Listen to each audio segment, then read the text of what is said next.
नमस्कार भाई सभी को।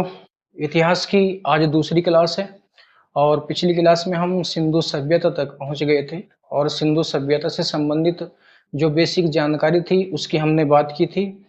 तो वो सभी जगह जहां पर सिंधु सभ्यता से संबंधित हमें अवशेष प्राप्त हुए हैं, बारी बारी से एक एक करके उन सभी स्थानों का हम जिक्र करेंगे, उनको पढ़ेंगे। तो शुरू करते हैं सबसे पहले हड़प्पा सभ्यता, हड़प्पा से। और हड़प्पा के बारे में मैंने आपको बताया था कि 1921 में दयाराम साहनी के द्वारा हड़प्पा की खोज की गई और ये रावी नदी के तट पर पड़ता है।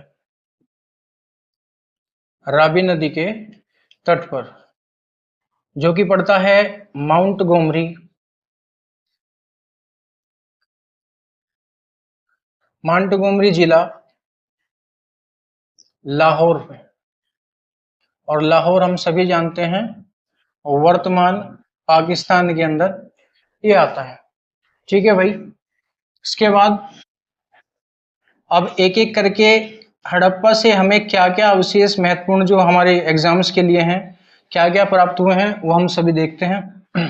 तो पहला लिखेंगे एक विशाल अन्नागार। एक विशाल अन्नागार, अन्नागार का अर्थ हम सभी जानते हैं, एक ऐसा भंडार जहां पर खाने पीने की वस्तुएं, खाद्य पदार्थ रखे जाते हैं, वो अन्नागार कहलाता है। तो हड़प्पा से सबसे बड़ी जो विशाल, सबसे विशाल इमारत थी वो अन्नागार थी। कुल मिलाकर इसके 12 कक्ष प्राप्त हुए हैं। कक्ष यानी कमरे, 12 कमरे मिले हैं हमें। दूसरा, उर्वरता की देवी की मूर्ति, यानी एक स्त्री के गर्भ से पौधों को उगते हुए दिखाया गया है, तो उसको नाम दिया गया है उर्वरता की देवी का। तीसरा, बटन के आकार की मोहरे। चौथा लिखेंगे शंख से बना हुआ एक बैल। और आखिरी लिखेंगे एक R37 नामक कब्रिस्तान।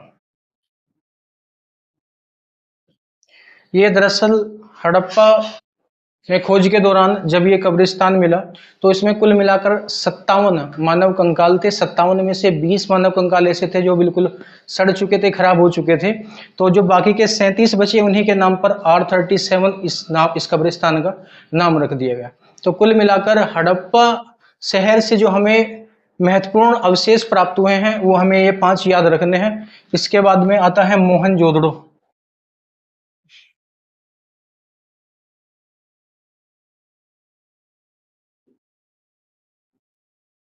मोहनजोदड़ो, और इसका मैंने आपको बताया था, इसकी खोज हुई 1922 में राखल दास बनर्जी के द्वारा इसकी खोज की गई थी। ठीक है भाई। ये पड़ता है सिंधु नदी के किनारे। कौन सी नदी? सिंधु नदी के किनारे। और जगह है लरकाना जिला। लरकाना जिला पड़ता है कराची में, और कराची वर्तमान पाकिस्तान में पड़ता है। ठीक है भाई। तो इसके अंदर लिखेंगे, सबसे पहले लिखेंगे एक विशाल अन्नागार। यानी एक अन्नागार हमें हड़प्पा से प्राप्त हुआ और एक अन्नागार हमें मोहनजोदड़ो से भी प्राप्त हुआ। इसके अलावा एक प्रसिद्ध स्नानागार,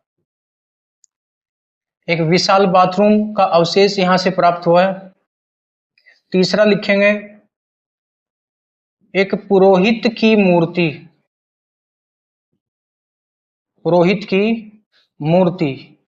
चौथा लिखेंगे पशुपति नाथ की मूर्ति।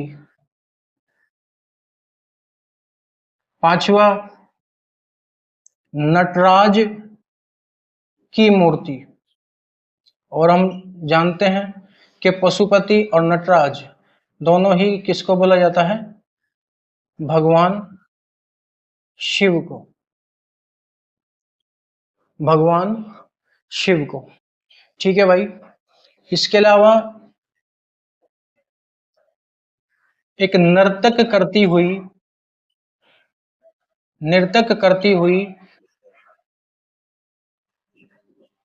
बालिका की मूर्ति। नृत्य करती हुई बालिका की मूर्ति। और ये जो मूर्ति थी ये कांसे की बनी हुई थी। और कांसा यानी ब्रॉन्ज। और हम सभी जानते हैं कि ब्रॉन्ज जो है वो कॉपर और टिन को मिलाकर बनाया जाता है, जो कि मैंने आपको पिछली वीडियो में भी बताया था। इसके अलावा जो मोहनजोदड़ो से जो हमें ईंटें प्राप्त हुई हैं, उन ईंटों का जो अनुपात था,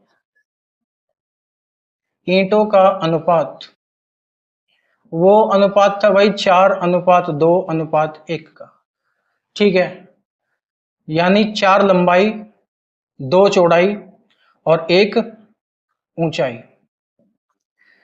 4 लंबाई, 2 चौड़ाई, 1 ऊंचाई। तो कुल मिलाकर मोहनजोदड़ो से हमें जो भी महत्वपूर्ण अवशेष मिले हैं वो सारे के सारे ये हैं। ठीक है भाई।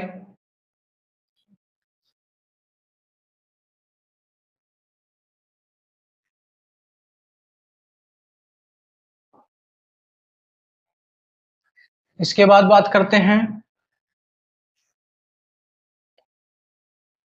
चंदहुदड़ो। चंदहुदड़ो। और इसकी जो सबसे महत्वपूर्ण बात हमें याद रखनी है कि यह सिंधु सभ्यता का यह सिंधु सभ्यता का एकमात्र ग्रामीण स्थल था। यह सिंधु सभ्यता का एकमात्र क्या था भाई? ग्रामीण स्थल था। ठीक है। इसके अलावा यह यहां से हमें कोई दुर्ग प्राप्त नहीं हुआ है। दुर्ग का मतलब होता है महल। ठीक है भाई। और जाहिर सी बात है, जब हमें यहाँ से कोई महल हवेली वगैरह नहीं मिली तो इस बात से अंदाजा लगाया गया कि सिंधु सभ्यता का ये चंदहुदड़ो शहर था, चंदहुदड़ो जो स्थान था वो एक ग्रामीण इलाका रहा हुआ, ग्रामीण क्षेत्र। क्योंकि उसका दूसरा कारण ये भी था कि हमें यहाँ से कच्ची ईंटें प्राप्त हुई। कच्ची ईंटें। तो कच्ची ईंटों के यहाँ पर घर बने हुए थे, इसलिए अंदाजा लगाया गया कि चंदहुदड़ो जो है वो एक ग्रामीण स्थल रहा होगा। अगला हेडिंग, यहां से हमें लिपस्टिक और चूड़ियों के साक्ष्य भी मिले हैं। और एक याद रखेंगे, बिल्ली का पीछा करते हुए कुत्ते के चित्र भी प्राप्त हुए हैं। तो सबसे महत्वपूर्ण ये 5 टॉपिक है जो हमें याद रखने हैं कि चंदहुदड़ो जो है वो एक ग्रामीण स्थल था, क्योंकि वहां से किसी भी प्रकार के कोई दुर्ग के हमें साक्ष्य नहीं मिले हैं। दूसरी बात, वहां से हमें कच्ची ईंटों के साक्ष्य मिले हैं। और उसके अलावा बिल्ली का पीछा करते हुए कुत्ते के चित्र और लिपस्टिक और चूड़ियों के साक्ष्य भी हमें वहां से प्राप्त हुए हैं। ठीक है भाई। इसके बाद में बात करते हैं लोथल की। लोथल जो कि पड़ता है गुजरात में। लोथल पड़ता है गुजरात में। और इसकी सबसे महत्वपूर्ण बात हमें याद रखनी है, यह सिंधु सभ्यता यह सिंधु सभ्यता की व्यापारिक व्यापारिक राजधानी थी। यह सिंधु सभ्यता की व्यापारिक राजधानी थी। दो तरीके की राजधानी हम बोल सकते हैं होती है, एक होती है प्रशासनिक राजधानी और दूसरी होती है व्यापारिक राजधानी। प्रशासनिक राजधानी उस क्षेत्र से, जिस क्षेत्र से पूरे सभ्यता का प्रशासन चलाया जाता है, वो प्रशासनिक राजधानी कहलाती है। और जिस क्षेत्र से उस सभ्यता का व्यापार होता है, वो क्षेत्र व्यापारिक राजधानी कहलाती है।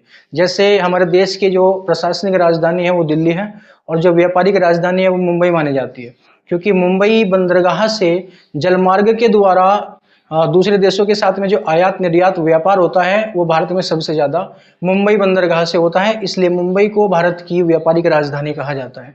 इसी प्रकार सिंधु सभ्यता की व्यापारिक राजधानी थी लोथल, क्योंकि लोथल जो था वो एक बंदरगाह था, सिंधु सभ्यता का एकमात्र बंदरगाह था भाई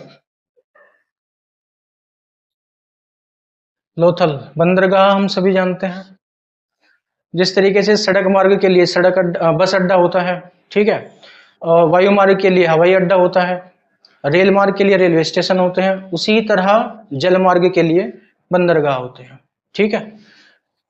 तो ये चीज याद रखनी है। इनके अलावा घोड़े की अस्थियां यहां से मिली, घोड़े की अस्थियां और चावल के दाने के साक्ष्य, ये भी हमें यहां से मिले हैं, ठीक है भाई। तो कुल मिलाकर ये बातें हमें याद रखनी है, ठीक है। अब लोथल के बाद में आता है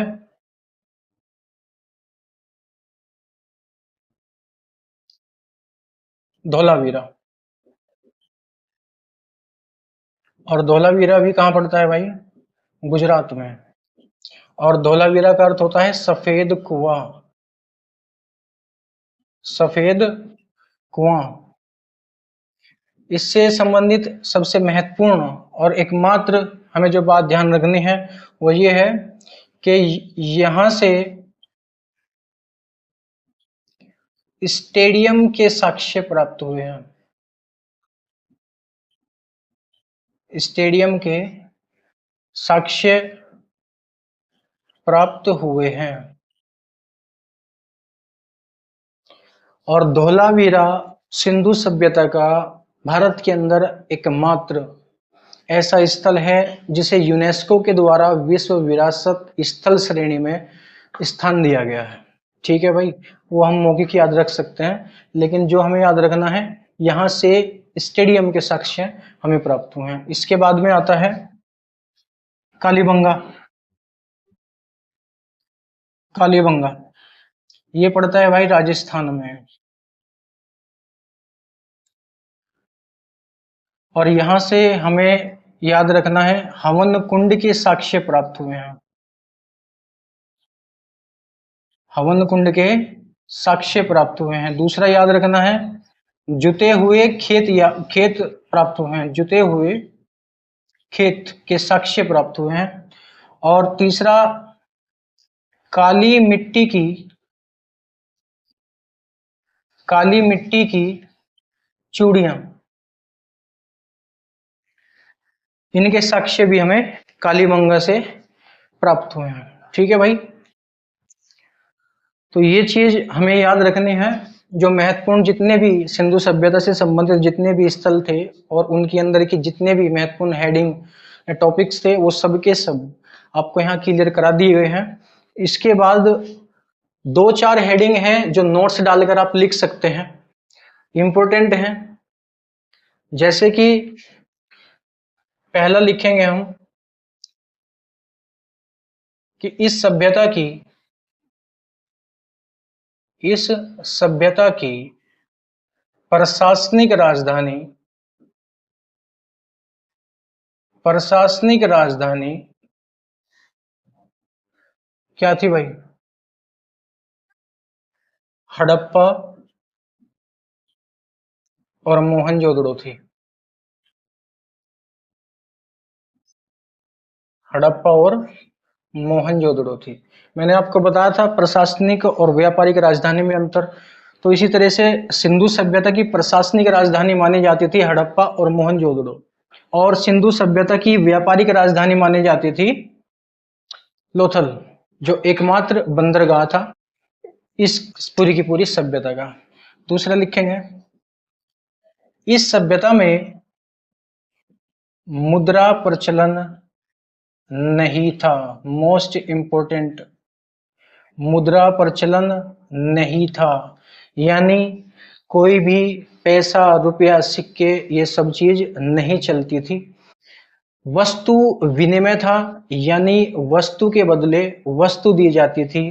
ये अगर मेरे पास में कोई वस्तु है और मुझे किसी से कोई सामान खरीदना है तो मैं उसे अपनी वस्तु दे दूंगा और उससे वो सामान ले लूंगा। तो इस तरीके का प्रचलन था सिंधु सभ्यता के अंदर। ठीक है भाई। उसके बाद में एक और लिखेंगे, इस सभ्यता का अंत, इस सभ्यता का अंत बाढ़ के कारण हुआ। किसके कारण भाई? बाढ़ के कारण इस सभ्यता का अंत माना जाता है। ठीक है भाई। तो सिंधु सभ्यता से संबंधित जितनी भी महत्वपूर्ण वनडे एग्जाम्स के लिए जानकारी हो सकती है वो सब की सब मैंने आपको यहाँ पे करा दी। इनसे बाहर कुछ देखने को नहीं मिलेगा। ठीक है। और सिंधु सभ्यता यहाँ पे खत्म होती है।